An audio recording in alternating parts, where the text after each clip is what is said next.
Hi everyone, Nikki Buckaloo here at OKC Mature Moves Real Estate Services in Oklahoma City.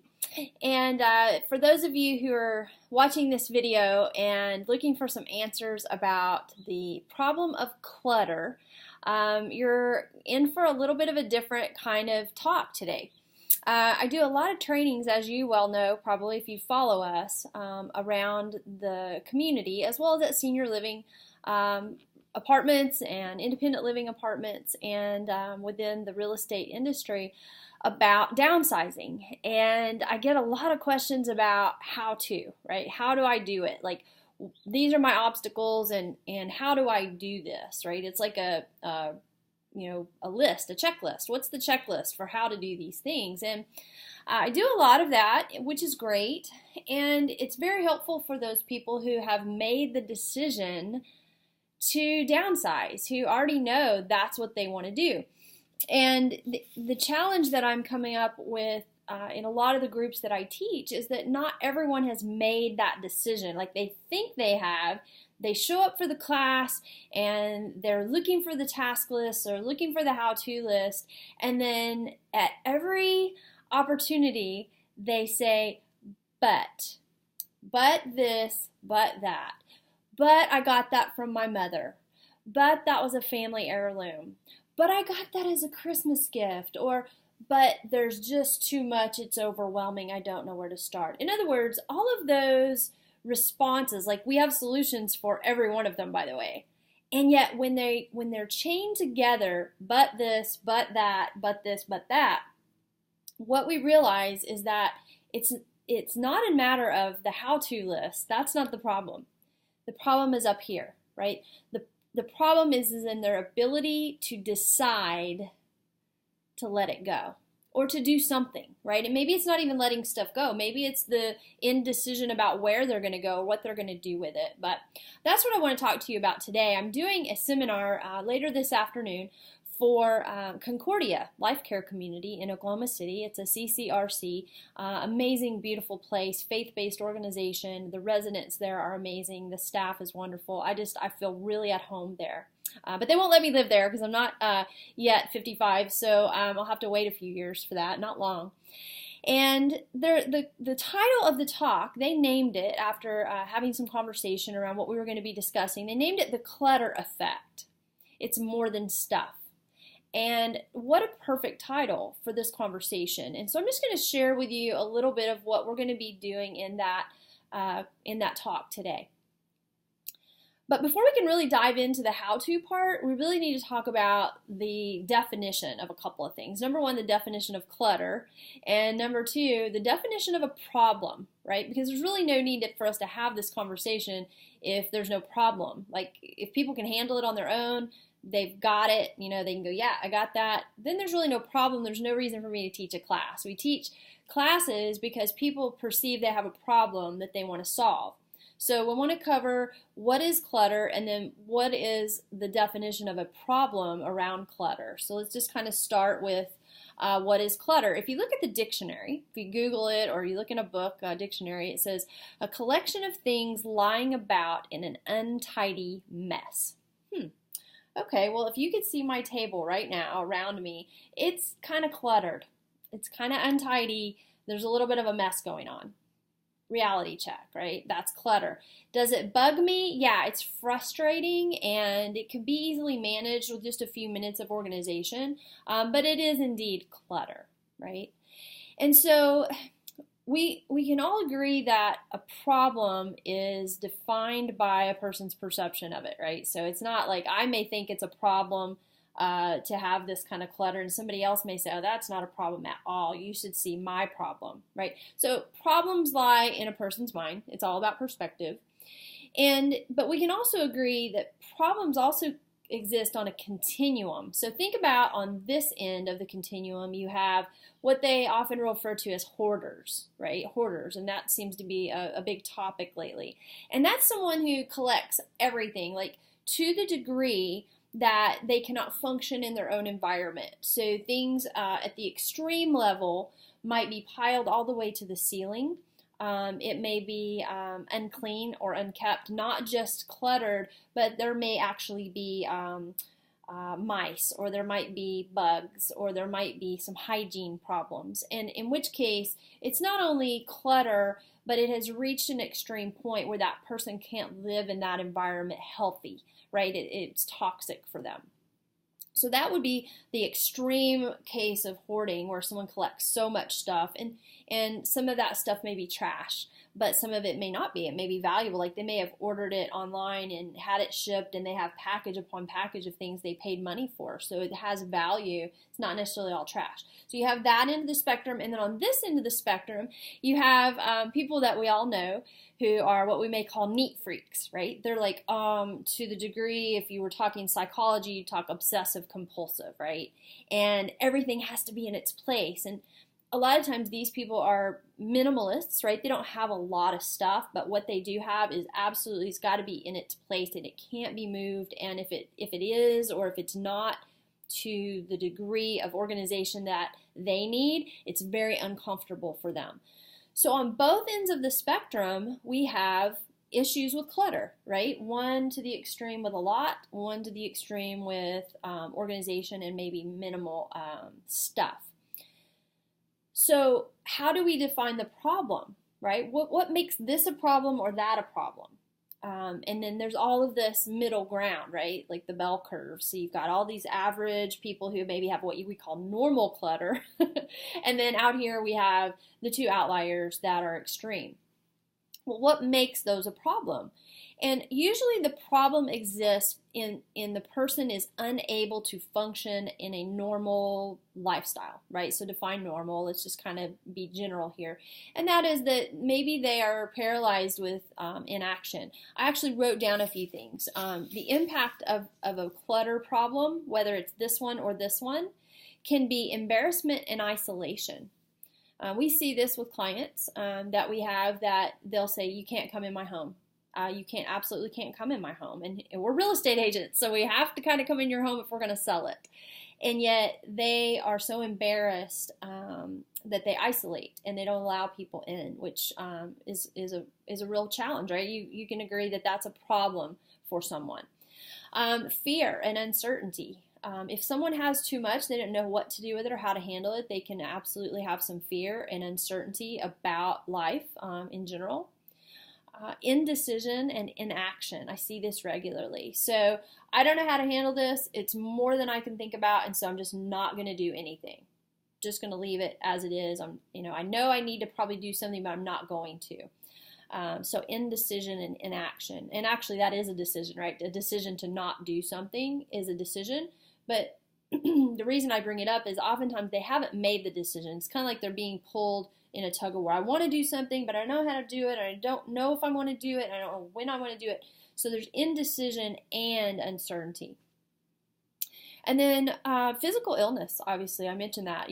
Either extreme, someone who has such extreme anxiety about how to take care of the clutter can have just as much illness and challenges health-wise as someone who has an unhealthy situation with hygiene and toxicity in the house. And then last but not least, absolutely probably one of the top reasons that clutter needs to be addressed is emotional distress, right? Psychological distress. I call it psychological clutter, right? So all of this clutter, for me personally, just as an example, creates a little clutter up here because it's like, oh, I really need to do this video, and then I need to get to the office. I have a meeting, and then I have this going on, and when am I going to have time to do that? So as a result of this, I have a lot of this going on.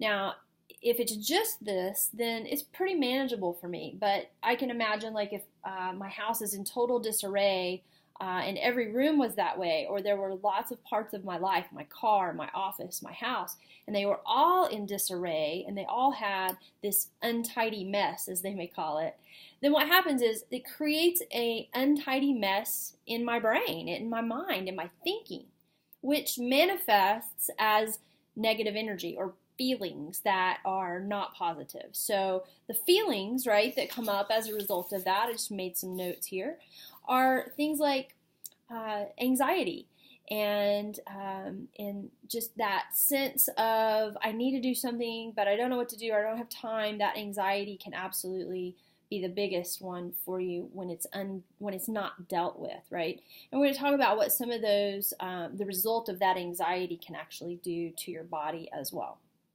But before I jump into that, let's talk a little bit about why it gets that way to begin with. Because right here is the perfect time, and this is where most how-to people jump in and go, okay, let me tell you how to fix that.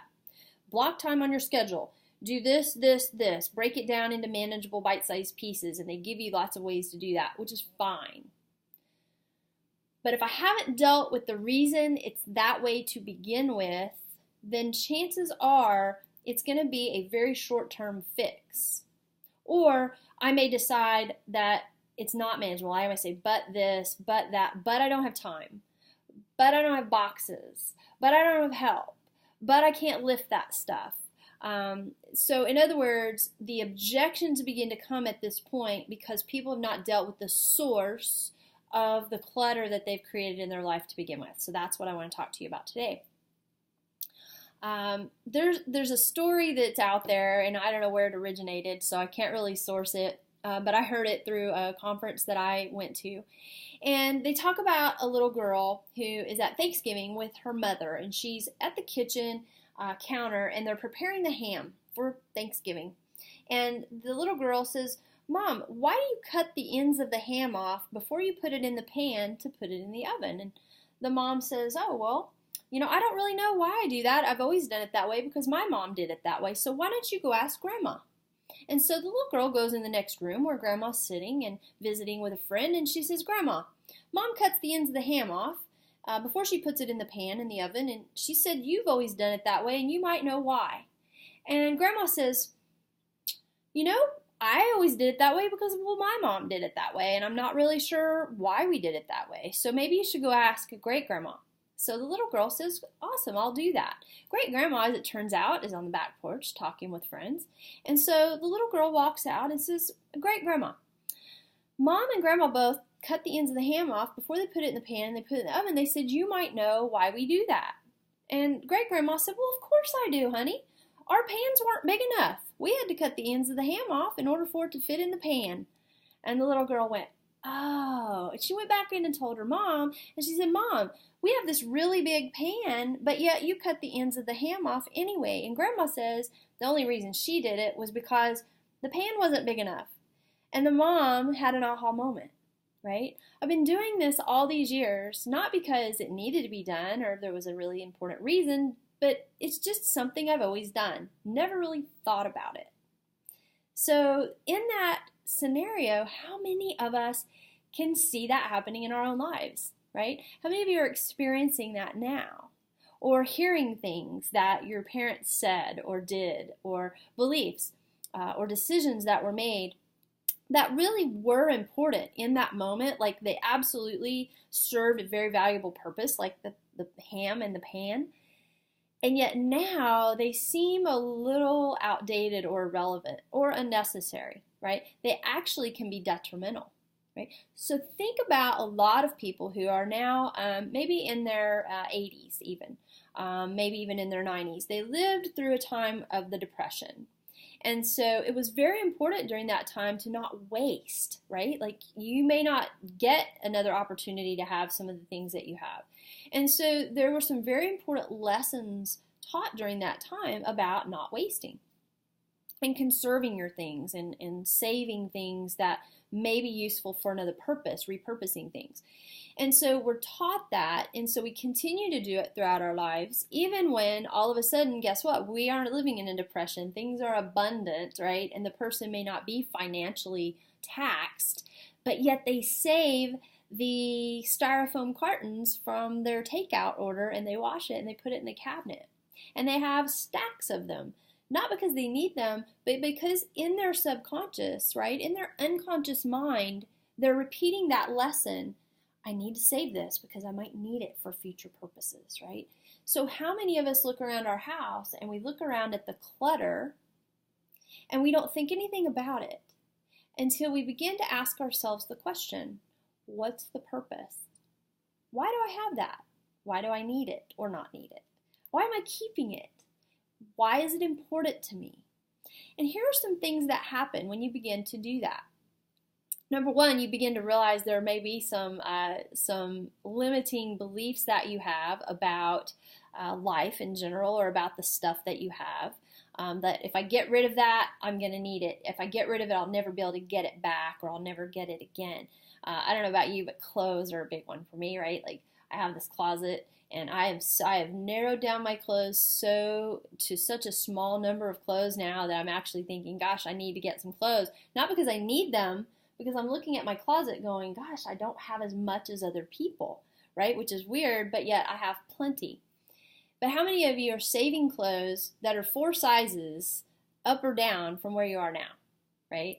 Because what if I need those? Well, you may be the same person who's sitting there with a checkbook or a credit card with no problem with money, and if you needed clothes, you could go get them, right? And so why are we keeping those? Like, what is it about that that's important to us, right? There are some unresolved feelings out there that we sometimes hang on to. That can also be a reason that we hang on to things and that we have that clutter. Number one, sadness or unresolved grief. And I'll tell you, I had this experience myself until I realized that I had this. I never really thought about it. So I had a cedar chest. I have a cedar chest that came from my grandfather's house. And my mom passed away when I was 11. My grandmother passed shortly after, a few years. And then my grandfather later passed. And I inherited out of that household a cedar chest that I had stored a bunch of my mom's things in when I was 11. They said, Nikki, go through, and there were some things in my mom's. They said, if you want to keep them, go ahead and do that. So there were some clothes and a little jewelry box and some costume jewelry and, some paper items and things like that at that time, evidently at 11 years old, seemed important to me. So I hung on to them and I put them in the cedar chest. And then I moved that cedar chest over and over and over again. After I graduated high school, I moved several times for different reasons. I've lived in about 25 different houses in the last 22 or so years. So I moved that cedar chest with that stuff in it, I don't know how many times. And then I opened it up, and there was just a feeling that I got from the stuff that was in it, right? It was like being able to touch my mom, right? Like giving her a hug just by going through and really looking at what was in there. And then there became a point in my life, around 40 actually, when I realized I'm hanging on to this stuff, and literally now when I pull the clothes out, they like fall apart. Like they were falling apart. We're talking 34 years old, right? I'm like, why am I keeping this? But I didn't do anything about it. And then as I began going through trainings on communication and on how our unconscious works and getting certified in that kind of work that we do, I went through my own process, right? I had to go through my own process of dealing with my own thinking and my own beliefs, my own feelings. And what I realized is, oh my gosh, I have this unresolved 2 things: sadness, you could call it grief, and anger, right? That I thought I had dealt with. I seemed pretty healthy. I'm a pretty well-functioning, intelligent woman. And yet, man, this stuff like had a hold on me. It was like I couldn't let go of it. And when I went through this process and realized that I needed to deal with my anger and my sadness, it was like, I didn't think about the stuff. I went through the process, and then one day we moved again, and I pulled that cedar chest out, and I said, oh my gosh, this thing is heavy. And I opened it up, and I went, oh, I don't need that, and I don't need that, and that can certainly be thrown away, and there's no reason to keep that, and I'm going to give that to my brother. And, it was like now I'm down to literally like the little jewelry box and a couple of things I'm keeping for my son if he were to have a child. So it's like, okay, why did I need that stuff all those years? And it was because I was hanging on to feelings that were attached to those things. Once I let go of the feelings and resolve those, not only do I feel better, but I also am a little bit lighter, right, in the cedar chest. Now, I love the cedar chest. It's a piece of furniture. I'm not getting rid of that. There's no emotional attachment as much as I just like it, right? And it serves a good purpose. It stores things. So I'm not hanging on to the cedar chest because of psychological clutter. I'm hanging on to the cedar chest because it's a great piece of furniture and I like it. So I tell you that story because how many people are hanging on to things that are 3 generations old? I have clients who have wedding dresses of their mothers and their grandmothers and their great grandmothers, and then they're going to pass them to their daughter who's going to store them in her closet and go, why do I have these dresses? And I'm wondering, what is it about those dresses that needs to be dealt with, right? And it's not the dresses, right? It's the experience of who wore the dress, and it's the person who handed it to you, or the circumstances in which they handed it to you or didn't hand it to you. It's the emotion tied to the person or the event or the actual item that you're holding on to.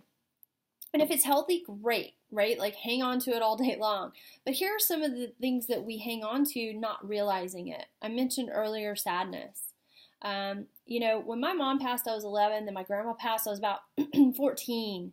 And I was really angry. I mean, I was angry at God. I was angry at the doctors. I was angry at lots of people, including my mom and my grandmother, by the way, for leaving me, right? As a young teenager who really needed a woman in her life at that time, I was ticked. And I was ticked for a long time. Now, they'll tell you that's part of the grief process, which is great. But that anger should go away, right? It should eventually subside and you should kind of heal. But what I did, I think, is I stuffed it down and I didn't deal with it. And I hung on to it. Same way with the sadness. Every time I told a story about my mom in front of a class, I would cry. And I'm like, why am I crying? It's been 30 some odd years. I really should have a handle on this. And yet there was some stuff there I hadn't dealt with. And so I dealt with it. And guess what? Now, not that I don't get sad. Sure, I miss my mom. But gosh, guys, it's not healthy to hang on to the emotion without dealing with it. And sometimes, here's the problem, we don't know we haven't dealt with it. The way you know you haven't dealt with it is you got stuff. And you can't deal with the stuff, and you don't know why, and you have the emotion that you haven't dealt with, and you don't even know about it. So what would happen if you dealt with the emotion? The stuff may very well take care of itself, right? You're able to release it. Some other feelings that get kind of tied up or bogged down or pushed down are guilt, resentment, obligation, fear. Fear absolutely can cause you to have clutter, right? Fear of the future, anxiety, fear about money, fear about lack, fear about legacy, right? Am I going to matter? Is anybody going to remember me if I get rid of all this stuff? If I get rid of that college degree that I've been hanging on to, it's been in the attic for all these years, are my kids and grandkids going to respect the fact that I got educated? Right? Maybe you're hanging on to that. I don't know. Maybe you're hanging on to some hurt, right? Maybe you're hanging on to someone hurt you. And so you're carrying that grudge around. And maybe you don't want to admit it, but that ex-husband of yours, or that mom, or that mother-in-law, or that child that didn't do what you thought they should do, are you hanging on to some of that? And if so, is it causing you to physically hang on to some stuff that you no longer need and is actually causing you problems in your life beyond the emotion itself? So keep in mind, right? It's not just feelings. It could be limiting decisions, limiting beliefs. So beliefs about things that are no longer valuable. They were at some point probably, but they're not now. Decisions about something that you made early in life, maybe even before you remember it, right? Like they say developmentally, we make a lot of decisions about what we're going to be in our life before even age 3. I don't know about you guys. I don't remember much before about kindergarten. So most of us don't remember that age, but we did a lot of decision making during that time. And then, of course, the unresolved feelings that I mentioned. So when you begin to deal with those issues, then we can deal with the stuff, right? Then you can say, oh yeah, Nikki, totally, let's get rid of that dress. Or now, yeah, Nikki, that whole garage full of furniture that was my great grandmother's is great and all, but it can be repurposed. It can be passed on. It's been in the garage forever. Maybe it has value. Maybe it doesn't. Financial value, right? Like maybe it can be sold. Maybe it can be given away. Maybe it could be donated. Whatever the case is, you're not going to do anything with it until you've dealt with the feelings or the unresolved limiting beliefs or decisions. So I say that as we come to the end of this video, I want to give you an assignment, right? That's my coaching hat that I'm going to put on for a second. And I want you to look around at whatever area of your life you seem to be dealing with clutter.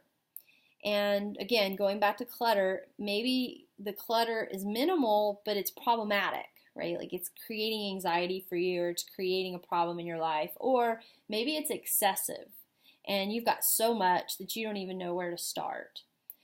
Pick an area, pick an item, or pick an area, or pick a thing, if you will, one particular item, and ask yourself and write down what is this tied to, right? Like maybe you need to go back in history. You need to just say, okay, this pile of stuff here, what does it represent, right? And you can make up lots of stories. It doesn't have to be real. Or you can just ask your unconscious, remind me again, why did I decide to create that pile on the corner of my counter when I walk in, where everything sits and lays and there's a pile there, and it's always been there, right? Like ever since I can remember. Interesting story. Went to my aunt and uncle's house this past weekend to visit, and had a nice visit there. And they have a counter, kind of a bar, and they had a big pile of papers right there on the edge of the counter. And I'm thinking to myself, my grandparents had that same kind of pile going on, right? Like on the end of their bar. And guess what I have? I have a pile very similar to theirs, and have in every household that I've had. This is not by coincidence, right? This is a learned behavior. And so there's something comforting about that. There's something normal, right? Even though it bugs me to death to have it, it's there. And why is it there? Well, because clearly I have some emotional attachment to that, right? That either, and it may not be a bad thing. Like if it's not creating problems in my life, I'm not going to bother with it. But if it is creating problems in your life, trace it back, right? Like, what does that represent to me? And are there some negative feelings that I need to let go of around that issue? And when I say negative, keep in mind that negative just means it's not healthy for you to hang on to them. Any negative emotion, they've proven, by the way, that scientifically proven that negative emotions and thinking affect our bodies at a cellular level. So cancer, heart disease, high blood pressure, diabetes, depression, mental illness, all can be traced back to some degree what's going on with us in our thinking, right? And sometimes, again, like I said, if you knew it was happening, you'd deal with it. Sometimes you don't even know it's happening, and you have to dig a little and go, gosh, what is going on? Now, for those people who have done that exercise and you do it and you work through it, congratulations, that's awesome. If you're like me, you may need a little support with that. You may need a little help. You may need somebody to help you dig down, because you may be going, I can't think of anything at all. And it's funny how I can ask somebody 2 or 3 questions and they go, oh my gosh, how did you know that? And it's like, I didn't know that, but I just know what questions to ask sometimes. So ask yourself these questions. What is it that I believe about this, and why do I believe it? And is it still valid?